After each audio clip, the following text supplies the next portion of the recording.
A new way of talking about the drug problem would be, let's talk about drugs in terms of what they do. What do we want and what do they do?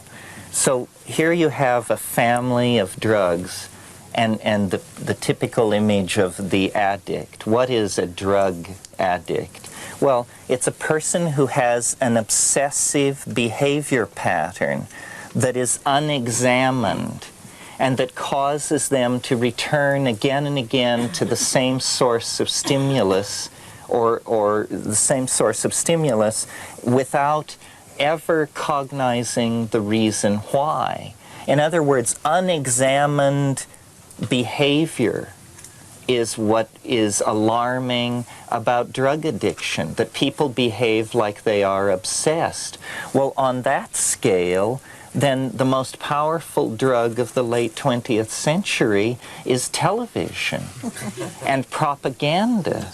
And the way in which we consume propaganda is amazing. I mean, the most intelligent of us, the ones who hold ourselves most aloof, are probably junkies through and through when it comes to the media. And the media just makes you stupider and stupider and stupider. You become less able to formulate a creative response, less able to tell what is real and what is not, less able to empower yourself, and there's just more and more and more of it. The average American watches 6.5 hours of TV per day. Average. Imagine if a drug that you smoke or shoot or snort had been introduced into this country after World War II, and that now the average American was consuming 6.5 hours a day of this thing. I mean, you would have the fundamentalists foaming at the mouth. There would be riots in the street.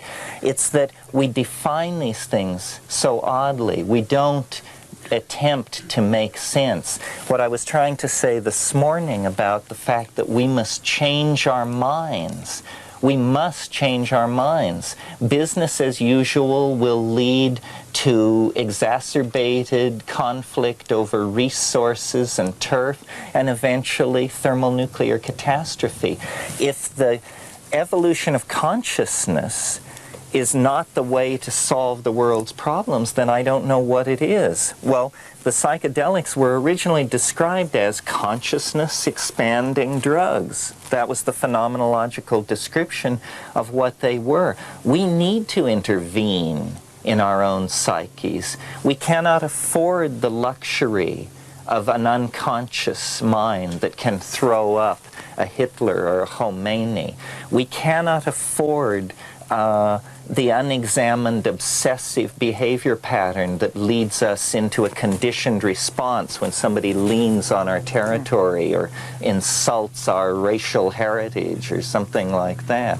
We have to realize that it is going to take creative intellectual engineering to steer us through the narrow valley of being. And it's always been that way. This is what shamanism is using plants to balance and control what is otherwise an extremely violence-prone, neurotic species.